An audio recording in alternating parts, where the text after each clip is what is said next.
Polavaram project Andhra Pradesh రాష్ట్రానికి జీవనాడి. ఈ ప్రాజెక్టు పూర్తి చేసుకోగలిగితే రాష్ట్రం బాగుపడుతుంది. దానికి త్యాగం చేసిన మీకు కూడా న్యాయం చేయాల్సిన బాధ్యత ప్రభుత్వం పైన ఉందని మరొక్కసారి మీకు తెలియజేసుకుంటూ మళ్ళీ మిమ్మల్ని అందరినీ కోరుతున్న ధైర్యంగా ఉండండి. మీ ప్రభుత్వం వచ్చింది, మన ప్రభుత్వం వచ్చింది, ఎన్డీఏ ప్రభుత్వం ఉంది. అన్ని న్యాయం చేసే బాధ్యత మేము తీసుకుంటామని మరొక్కసారి హామీ ఇస్తూ, నేను మా ఆడబిడ్డను చూశాను, చాలా బాగా మాట్లాడింది. మనస్ఫూర్తిగా అభినందనలు. అందరూ మారిగా మాట్లాడేది నేర్చుకోవాలి. మంచిని మంచిగా మీరు చెప్తే మంచి ఇంకా ఎక్కువ జరుగుతుంది. అట్లా కాకుండా మంచి చేసిన వాళ్ళకి సహకరించకపోయినా అది తప్పే అవుతుంది. ఆ విషయం మీరు గుర్తుపెట్టుకోవాలి. కృతజ్ఞత అనేది మన సాంప్రదాయం, మన వారసత్వం కూడా.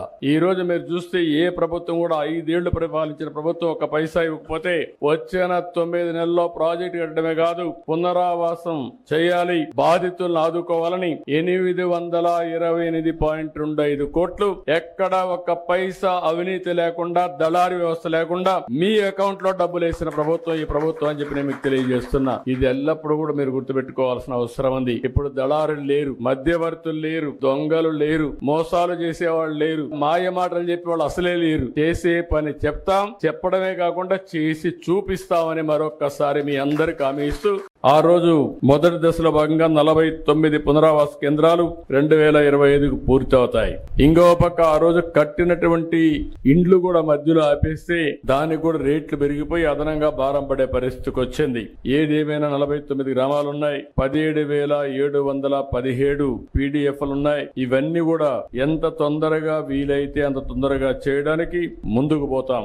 ఇప్పుడే మిత్రులు ఒక విషయం చెప్పారు, కొంతమంది పేర్లు కూడా డిలీట్ అయినాయి, బయట పోతే అవన్నీ కూడా ఇవ్వడం లేదని చెప్పి అడ్మినిస్ట్రేషన్ కి చాలా స్పష్టంగా ఆదేశాలు ఇస్తున్నా. జెన్యూన్ గా ఉండే ప్రతి ఒక్క పైసా కూడా మీకు పే చేస్తాం, ఎక్కడ దానికి అనుమానం అవసరం లేదు. కానీ అదే సమయంలో కొంతమంది మోసం చేసే వ్యక్తులు కూడా ఉంటారు. అలాంటి వాళ్ళ పట్ల అప్రమత్తంగా ఉండండి. ఇది గవర్నమెంట్ ఆఫ్ ఇండియా ఇచ్చే ప్రాజెక్టు. డాక్యుమెంటరీ ఎవిడెన్స్ కరెక్ట్ గా లేకపోతే మనం గాని ఎక్కడన్నా అన్ని బాగా జరిగి ఒక చిన్న విషయంలో ఎక్కడన్నా తప్పు జరిగినా అది టెక్నికల్ గా కావచ్చు, లేకుంటే ఏ విధంగా తప్పు జరిగినా మళ్ళా మనందరికి చెడ్డ పేరు వస్తుంది, ప్రాజెక్ట్ కి ప్రమాదం వస్తుంది. ఈ విషయం మీరు గుర్తుపెట్టుకోవాల్సిన అవసరం ఉంది. 5 సంవత్సరాలు ప్రాజెక్టు డబ్బులు ఖర్చు పెట్టలేదు, వచ్చిన డబ్బులు డైవర్ట్ చేశారు. దానివల్ల మీరు చూస్తే ఈ రోజు పునరావాస కార్యక్రమాలన్నీ మళ్లీ కొత్తగా టెండర్లు పిలిచాం. ఈ రోజు సిమెంట్ రేటు పెరిగింది, ఖర్చులు పెరిగాయి, ఎప్పటికప్పుడు ఇన్ఫ్లేషన్ ఉంటుంది. మళ్లీ అదనంగా 500 కోట్ల రూపాయలు ఖర్చు అయింది. అంటే ప్రాజెక్టు వల్ల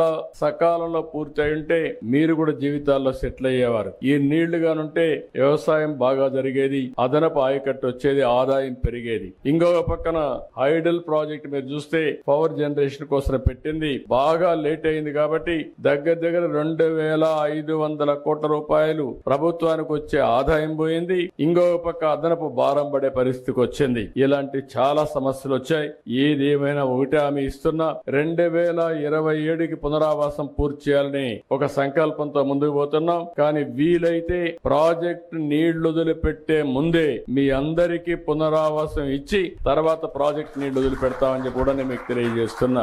అందుకనే ఒక టార్గెట్ పెట్టుకొని 2027 డిసెంబర్ కి ప్రాజెక్టు పూర్తి అయ్యుంటే 2026 డిసెంబర్ కి మీ అందరికీ పునరావాసం కల్పించే కార్యక్రమానికి శ్రీకారం చుట్టమని ఆఫీసర్లందరినీ కోరుతున్నా. వాళ్ళకి కావాల్సిన స్టాఫ్ ఇస్తాం, మనుషులు ఇస్తాం. కలెక్టర్స్ ఇక్కడే ఉన్నారు, సెక్రటరీ గారు ఇక్కడే ఉన్నారు. వారికి ఒకటే ఆదేశాలు ఇస్తున్నా, ఎక్కడ కూడా ఒక్క వ్యక్తి కూడా మిస్ కావడానికి వీలు లేదు. రెండోది, ఎక్కడా ఒక్క రూపాయి కూడా దుర్వినియోగం కావడానికి వీలు లేదు. ఎవరైనా సరే పైరవికారులు గాని, దళారులు గాని, ఎలాంటి వ్యక్తులు కూడా ఇక్కడ ప్రమేయం లేకుండా చేసే బాధ్యత మీది.